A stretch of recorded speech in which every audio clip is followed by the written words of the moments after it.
Invité de Radio Lac Matin à vos côtés aujourd'hui, Béatrice Rulle, Vincent Saguer, le directeur d'Opus One. Bonjour Vincent Saguer. Bonjour. Merci d'être sur Radio Lac ce matin. Le monde de l'événementiel est à l'arrêt depuis 8 mois. À présent, la question elle est simple. Est-ce que il faut oublier les grands concerts dont on avait l'habitude et que on se réjouissait de voir en votre compagnie grâce à vous?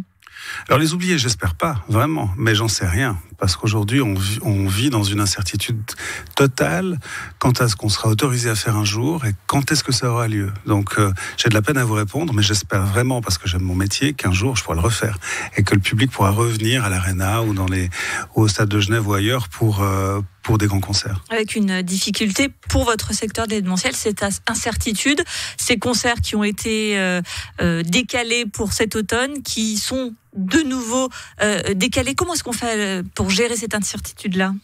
C'est assez complexe. On a une chance dans notre malheur, c'est que tout le monde est logé à la même enseigne. J'entends par là les artistes, les agents, les producteurs, les gens avec qui on travaille en France, en Angleterre, aux États-Unis. Tout le monde est confronté aux mêmes difficultés. Donc on comprend bien ce qui nous arrive. Et personne ne fait de difficulté dans le principe à reporter des tournées. Mais on est en train aujourd'hui d'espérer que tout ça pourra avoir lieu un jour. Et puis de s'inquiéter, puisqu'on ne sait pas quand les concerts pourront prendre place. On est dans certains cas au 3e report déjà, puisque des concerts qui devaient se dérouler en mars ou en avril ont été repoussés soit en juin, on se disait que ce serait faisable en juin, puis en septembre, puis en décembre cette année, ils n'auront pas lieu, et puis on commence à avoir des doutes sur l'année prochaine.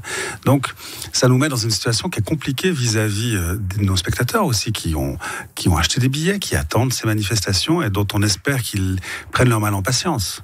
Ce que vous venez de nous dire, c'est que cette année 2020 sera quasiment une année blanche, sans quasiment aucune rentrée pour votre entreprise. Comment va Opus One ? C'est difficile. C'est difficile parce que, en effet, on vend jusqu'à 4 à 5 000 billets par semaine en temps normal, en haute saison comme maintenant. Pour vous donner une idée, on en a vendu 50 la semaine dernière. Donc la différence d'échelle est phénoménale. On a perdu 90 à 95% de notre chiffre d'affaires. Et si on n'avait pas le bénéfice des aides qui ont été relativement rapidement mises en place par la Confédération et par les cantons, on serait dans une situation très compliquée. Ces aides, justement, pour l'événementiel, Genève souhaite une aide de 20 millions. Est-ce que c'est suffisant selon vous ? Parce que quand on parle de l'événementiel, c'est la culture dans son ensemble, c'est-à-dire vous, mais aussi les salles, etc. Donc c'est non important personne. C'est difficile d'y répondre précisément pour 2 raisons. La première, c'est qu'on ne sait pas pour combien de temps on a besoin de cet argent. La seconde, c'est qu'Opus One, même si on est très présent à Genève, on est vaudois. Ça nous donne, c'est une particularité, ce qui fait qu'on se tourne vers Lausanne pour discuter d'aide et de choses comme ça. Mais concrètement, on a bénéficié de manière rapide, et ça il faut le souligner, d'une première aide de 280 millions à l'échelle de la Suisse, qui a été débloquée en mars, qui a permis de couvrir les besoins sur la période courant du 1er mars au 31 octobre. Maintenant, la Confédération ouvre un nouveau délai, 1er novembre 2020, 31 décembre 2021, avec un montant qui est inférieur de bien 40% pour une durée de temps 1,5 fois plus longue. Si tout s'arrête dans quelques mois, il n'y aura pas de problème. Si tout ça dure jusqu'à la fin de l'année prochaine, effectivement, on sera dans une situation qui sera impossible, c'est certain.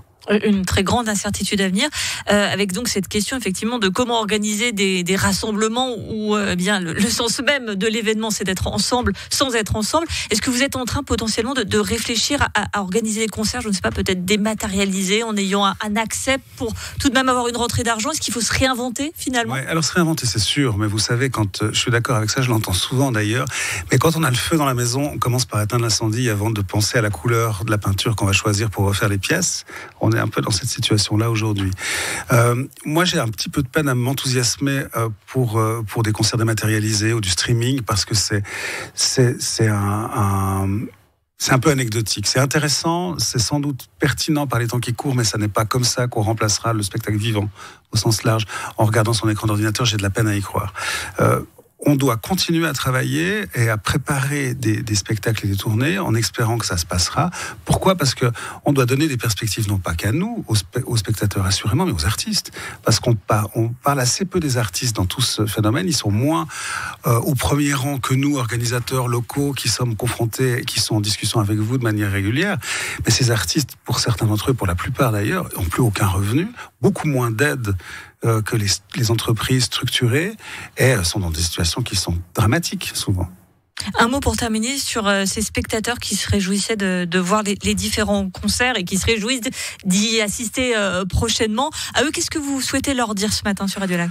Deux choses. D'abord, qu'on les remercie d'être toujours là et de nous faire confiance et d'être patients, parce que c'est sans eux, ce sera très difficile d'imaginer une reprise. Si on était confronté aujourd'hui au remboursement de tous les spectacles qui vont venir et qu'on entend maintenir, ce serait économiquement difficile. Cet argent est là, mais il est investi dans des dépenses déjà faites pour imaginer ces concerts. Donc on a vraiment besoin que les spectateurs jouent le jeu, nous fassent confiance, prennent leur mal en patience pour qu'un jour ou l'autre, ces spectacles puissent avoir lieu. Et ils reviendront, c'est certain. Merci beaucoup Vincent Cinquer.